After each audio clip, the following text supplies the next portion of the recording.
Astro बाबू में आप सभी का स्वागत है। आज के इस वीडियो में हम लेकर प्रस्तुत हैं भाग्योदय से जुड़ा हुआ भाव और उसमें विराजमान ग्रह किस उम्र में किस आयु में भाग्योदय करते हैं। और इसके साथ में ही हम जानेंगे कि भाग्योदय में अगर रुकावट आ रही है तो उसके लिए क्या उपाय करें, किस तरीके से अपने कार्य में जो रुकावट आ रही है, भाग्य की जो कमी है या भाग्य साथ नहीं दे रहा है, उसमें हम कैसे तेज़ी ले आएं और भाग्य हमारा साथ देने लगे।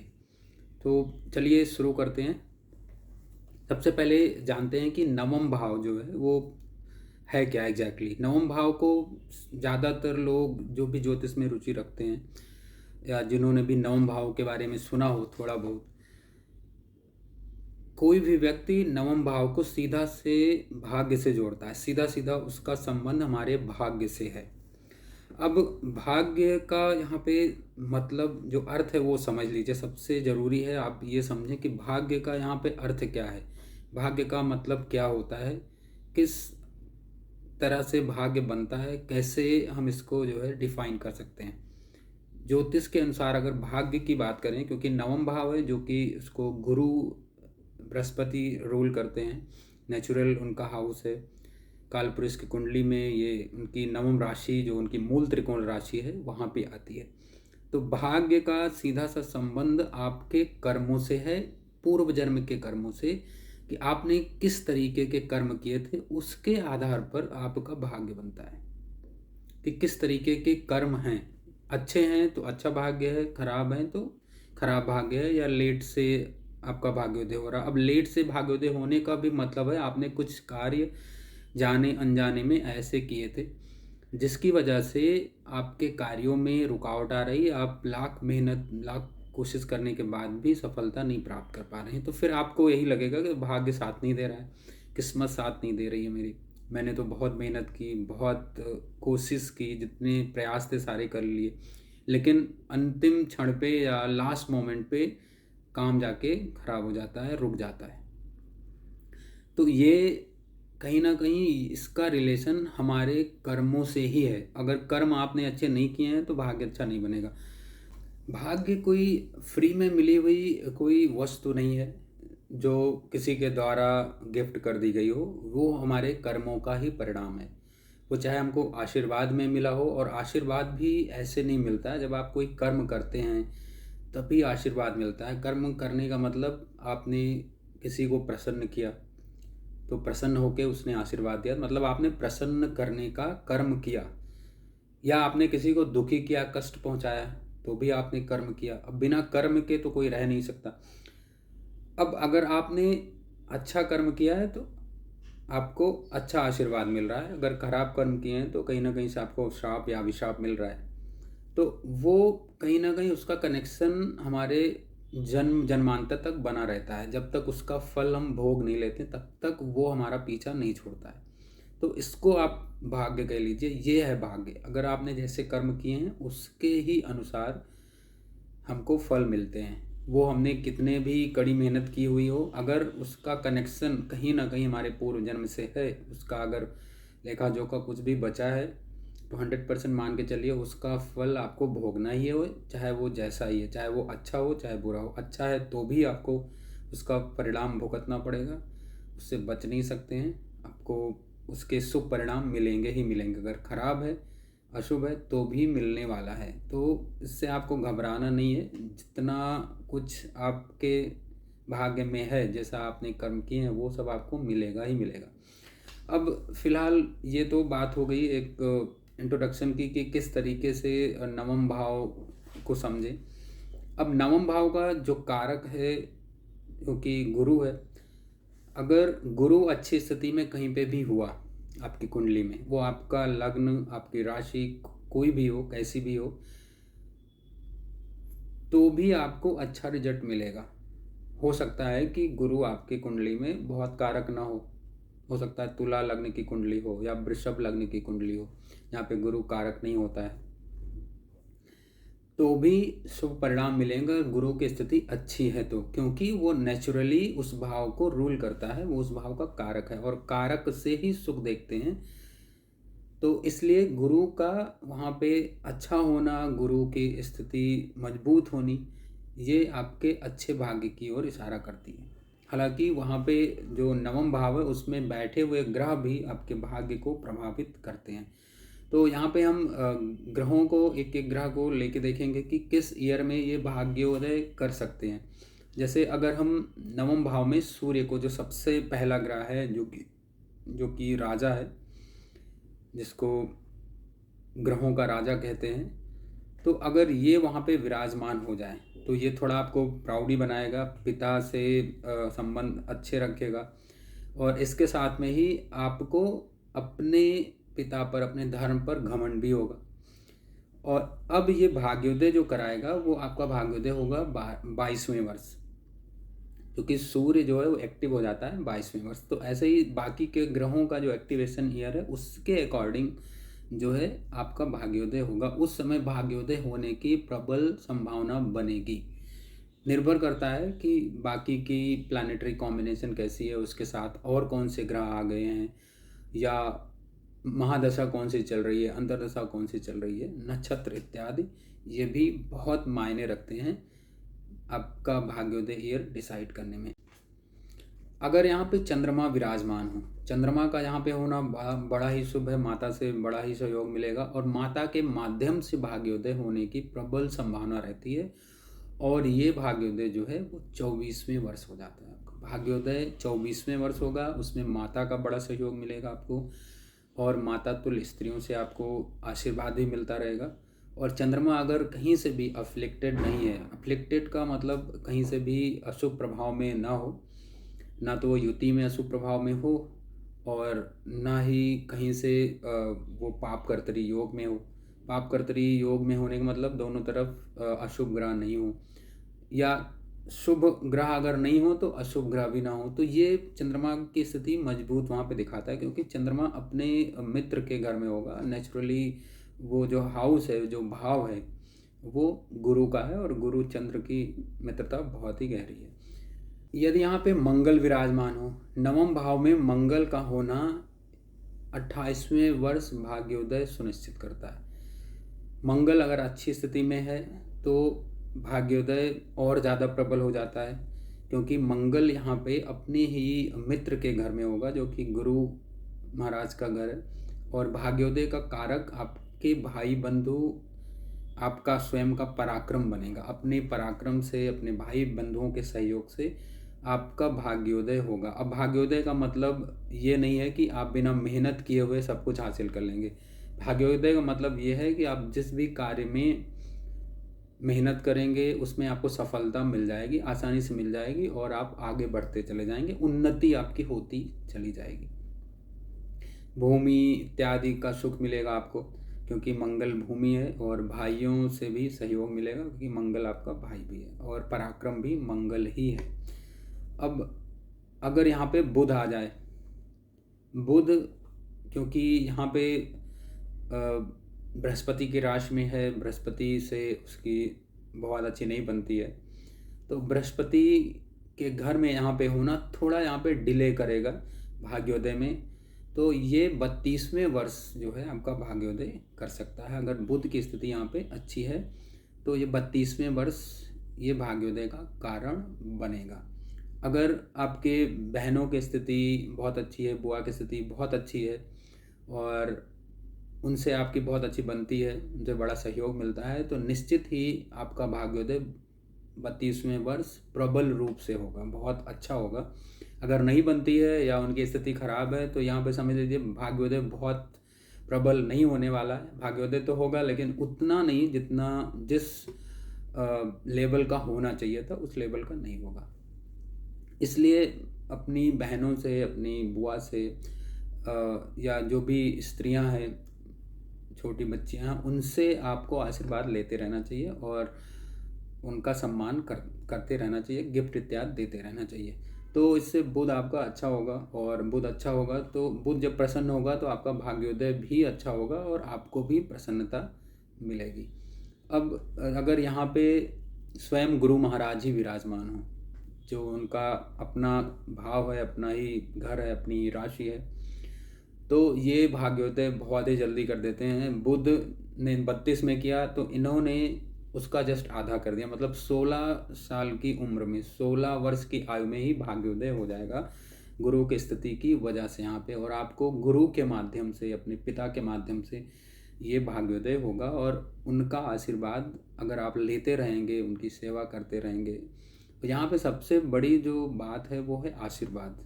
तो आशीर्वाद लेते रहना, आशीर्वाद लेते रहने से आपके कार्यों में जो भी बाधाएं होंगी वो अपने आप ही कम हो जाएंगी, अपने आप ही उस आशीर्वाद के प्रभाव से।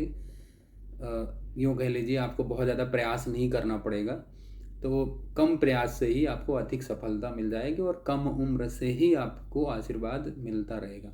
गुरु की स्थिति अगर यहाँ पे शुभ है, अच्छी है। वैसे नवम भाव में गुरु की स्थिति शुभ ही मानी जाती है अधिकतर केसों में।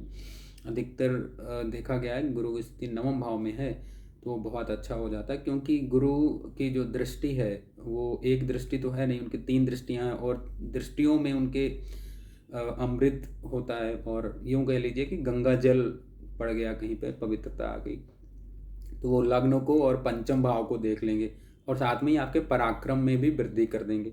तो यहाँ पे गुरु का होना इसलिए शुभ है क्योंकि उनकी दृष्टियाँ 3 जगहों पर पड़ रही हैं, वो भी शुभ दृष्टि, क्योंकि गुरु तो नैसर्गिक शुभ है, सबसे ज़्यादा शुभ नैसर्गिक ग्रह जो है वो है गुरु है।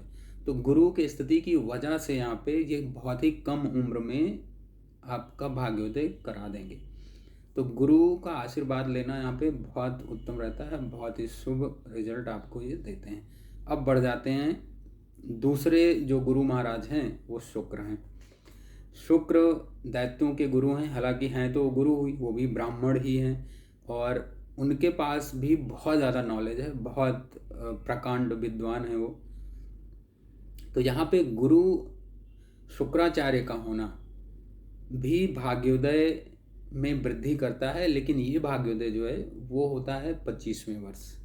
थोड़ा सा डिले हो रहा है, लेकिन 25वां वर्ष अगर आपका भाग्योदय करा रहा है कोई ग्रह, तो ये मान के चलिए वो ग्रह वहाँ पे बहुत अच्छा है, वो शुक्र है। और शुक्र को यहाँ पे मजबूत करने के लिए लक्ष्मी माता की यहाँ पे आपको आराधना जरूर करनी चाहिए, लक्ष्मी जी के मंत्रों का जाप करना चाहिए। लक्ष्मी देवी को आप कुछ पुष्प अर्पित करते रहिए, विशेष करके शुक्रवार और सोमवार को, शुक्रवार और सोमवार को सफ़ेद पुष्प जरूर अर्पित करिए लक्ष्मी जी को।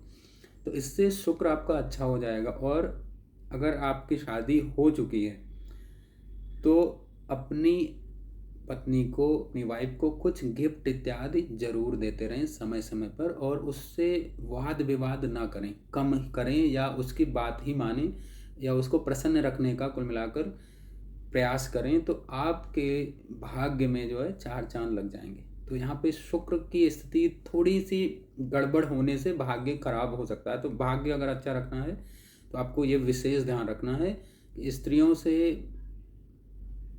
बैर नहीं लेना है, स्त्रियों के साथ किसी भी तरीके का दुर्व्यवहार नहीं करना है, और लक्ष्मी जी की आराधना करते रहना चाहिए आपको। तो यहाँ पे जो गुरु शुक्राचार्य की स्थिति है, गुरु मैं इसलिए बोल रहा हूँ क्योंकि बार बार, क्योंकि वो भी गुरु है, तो गुरु की स्थिति यहाँ पे, शुक्राचार्य की स्थिति जो है, शुक्र की स्थिति से आपके लग्जरी में बढ़ोतरी होगी, आपको लग्जरियस लाइफ मिल जाएगी और आपका भाग्य चमक जाएगा।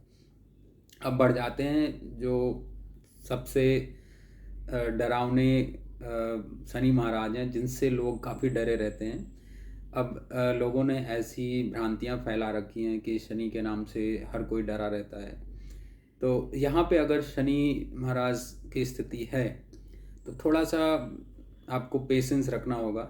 शनि महाराज यहाँ पे थोड़ा आपको परेशान कर सकते हैं, थोड़ा सा देरी करा सकते हैं, क्योंकि ये कर्म फल प्रदाता हैं, और एक एक कर्मों का ये नेट बोल्ट खोल के वो आपको चेक करके फिर उसके अकॉर्डिंग आपको भाग्योदय करेंगे। और ये बहुत स्लो मूव करते हैं, बहुत धीरे मूव करते हैं, इतना धीरे कि आप बोर हो जाओगे। तो ये जो भाग्योदय कराएंगे ये करवाएंगे 36वें वर्ष के बाद। तो 36वें वर्ष तक आपको ये कहीं ना कहीं परेशान करके रख सकते हैं और आपके कार्यों में हो सकता है रुकावट ज़्यादा आए 36वें वर्ष तक। तो शनि का यहाँ पे होना भी बहुत शुभ है, बहुत अच्छा है। जिनके यहाँ पे शनि महाराज विराजमान है, ये जो भाग्योदय करते हैं बड़ा स्थिर रहता है, वो फिर लॉन्ग टर्म वाला होता है। और बड़ी देर से कर रहे हैं तो इसका मतलब ये नहीं है कि आपका भाग्य खराब है। भाग्य आपका निश्चित तौर पर अच्छा कर देंगे, बहुत अच्छा कर देंगे, लेकिन मेहनत आपको थोड़ा ज़्यादा करवाएंगे। और ज़्यादा मेहनत करने के बाद जो आपको रिजल्ट आएगा वो लॉन्ग टर्म होगा, हमेशा के लिए होगा। जैसे आपका घर बन जाना, अपनी मेहनत पे अपना घर बन जाना। अब घर हो गया तो घर तो ऐसी कोई वस्तु है नहीं कि आज बनाया कल बिगाड़ दिया, फिर परसों बनाया फिर बिगाड़ दिया, या फिर आपने यूज़ कर लिया ख़त्म हो गया। तो ये एक परमानेंट आपको सलूशन देते हैं, परमानेंट जो लाइफ टाइम आपके लिए रहे या लॉन्ग टर्म के लिए रहे। तो ये शनि का यहाँ पे होना बहुत ही शुभ है। अब अगर यहाँ पे राहु या केतु विराजमान हो, क्योंकि राहु केतु एक्टिवेट होते हैं 42nd ईयर में। अब क्योंकि राहु केतु उस ग्रह का रिजल्ट देते हैं, उस ग्रह के अनुसार चलते हैं जिनकी वो राशि में विराजमान होते हैं। अगर यहाँ पे राशि किसी ऐसे ग्रह की हुई जो बहुत शुभ है, मान लीजिए ये गुरु की ही राशि है, यहाँ पे भाव तो है ही गुरु का, अगर यहाँ पे गुरु की राशि हुई और गुरु कहीं से उच्च के हो गए, तो ये राहु 42वें वर्ष के बजाय ये 16वें वर्ष ही आपका भाग्योदय कर सकते हैं। राहु या केतु यहाँ पे विराजमान हो तो इस 16वें वर्ष भाग्योदय एक बार करेंगे, क्योंकि वो जिसकी राशि में है उसका फल देंगे। उसके बाद एक बार 42वें वर्ष, 2 बार आपका भाग्योदय होगा और दोनों बार बहुत ही शुभ रिजल्ट आपको मिल सकता है। अब अगर यही जो गुरु है अगर कहीं कमज़ोर पड़ गया तो आपके भाग्योदय में रुकावट आएगी, मतलब बहुत लेट से भाग्योदय होगा या 42वें वर्ष में ही भाग्योदय होगा, और वो काफ़ी आपको झिक करने के बाद या बहुत मेहनत करने के बाद मिलने वाला है। तो यहाँ पे आपको राहु केतु की स्थिति देखनी चाहिए कि किस ग्रह की राशि में विराजमान है। मान लीजिए ये किसी ऐसे ग्रह के राशि में विराजमान है, सपोज कर लेते हैं ये मिथुन लग्न की कुंडली है। अब मिथुन लग्न की कुंडली में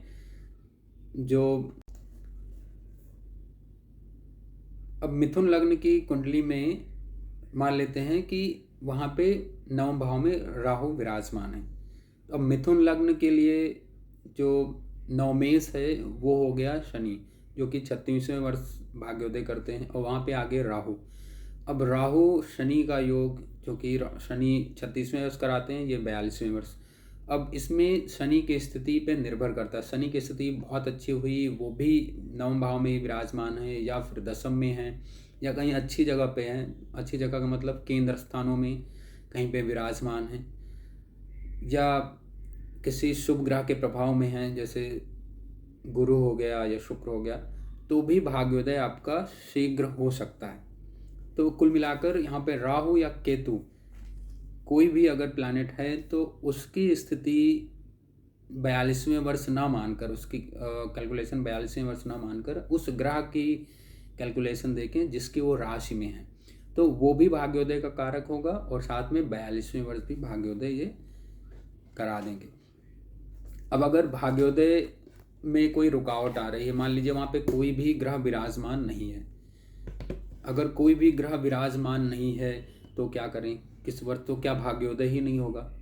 जी नहीं, भाग्योदय तब भी होगा क्योंकि वहाँ पे किसी न किसी ग्रह की राशि जरूर आएगी। अगर कालपुरुष की कुंडली में देखें तो बाय डिफ़ॉल्ट वहाँ पे जो राशि आती है वो है गुरु की राशि। गुरु को यहाँ पे आपको मजबूत करने की ज़रूरत है। अगर वहाँ पे कोई भी ग्रह विराजमान नहीं है या भाग्योदय में कहीं से भी रुकावट आ रही है, तो आपको अपने हाथ की हथेली पे गुरु पर्व पे, यहाँ पे एक पर्व है ये, और उसके साथ में ये शुक्र पर्वत, यहाँ पे ये वाली जो यहाँ पे स्पेस है, यहाँ पे आपको केसर जो है वो लगाना चाहिए और लगातार ये 45 डेज़ तक आपको लगाना चाहिए। तो केसर की यहाँ पे मालिश करें, हल्का सा केसर भी लगा लेंगे तो भी चलेगा। और अगर अनार का अगर आपको जूस मिल जाता है, अनार का जूस मिल जाए थोड़ा सा 2-4 बूंद, तो हर शुक्रवार को उस अनार का जूस जो है आपको शुक्र पर्वत पर, शुक्र की यहाँ पे जो एरिया है, यहाँ पे ये वाला पार्ट, इस पे आपको मलते रहना है और शुक्र के मंत्रों का जप करते रहना चाहिए। ओम द्राम द्रीम द्रौम सह शुक्राय नमः, इस मंत्र का आपको नित्य जप करते रहना चाहिए। तब आपका भाग्योदय और ही शीघ्र होगा और जो भी बाधा होगी वो दूर हो जाएगी। और इसके साथ में ही अपने बुजुर्गों का आशीर्वाद जरूर लेते रहें, गुरु का सम्मान करें, माता पिता का सम्मान करें, और किसी भी तरीके से किसी से वाद विवाद से बचें। अनावश्यक जो वाद विवाद है जिसका कोई मतलब नहीं है, या किसी के कार्यों में कमियां निकालना, उससे आप बचें और लोगों को अप्रिसिएट करना शुरू करें। तो आपका जो भाग्य है वो चमक जाएगा, वो जल्दी होगा, या भाग्योदय में जो भी रुकावट है वो दूर हो जाएगी। तो इस बात का अगर आप ख्याल रखेंगे, ध्यान रखेंगे, और आप एक चैलेंज ले सकते हैं कि मैं लगातार 40 से 45 दिन या 40 डेज तक ही कम से कम एक चैलेंज ले लीजिए अपने लिए कि किसी को भी मैं अपमानित नहीं करूंगा, किसी से बहस नहीं करूंगा अनावश्यक, और किसी को भी दुख कष्ट नहीं पहुंचाऊंगा। ये एक चैलेंज आप लेके देख लीजिए। उसके बाद देखिए उस 40 दिन का जो चैलेंज आप कंप्लीट करते हैं, फिर आपके जो रुके हुए कार्य हैं वो कैसे एकदम स्पीड अप हो जाते हैं, बहुत जल्दी से बनते चले जाते हैं। तो ये अगर आप ध्यान रखेंगे तो आपके भाग्य में कहीं ना कहीं जो रुकावट है वो दूर हो जाएगी और आपको नेचर सपोर्ट करने लगेगी। तो आशा करते हैं कि ये जो वीडियो है आपके लिए काफ़ी हेल्पफुल रहेगा और इसको आप फॉलो भी करेंगे जो मैंने बताया। अगर आपको वीडियो अच्छा लगा हो तो हमारे वीडियो को लाइक कर सकते हैं और हमारे चैनल को सब्सक्राइब कर सकते हैं। साथ में बेल आइकन जो वहाँ पे घंटी बनी हुई है उसको दबाना ना भूलें, जिससे मैं कोई भी वीडियो अपलोड करूँ तो वो आपको नोटिफिकेशन आए। तो तब तक के लिए विदा लेता हूँ। जय श्री राम।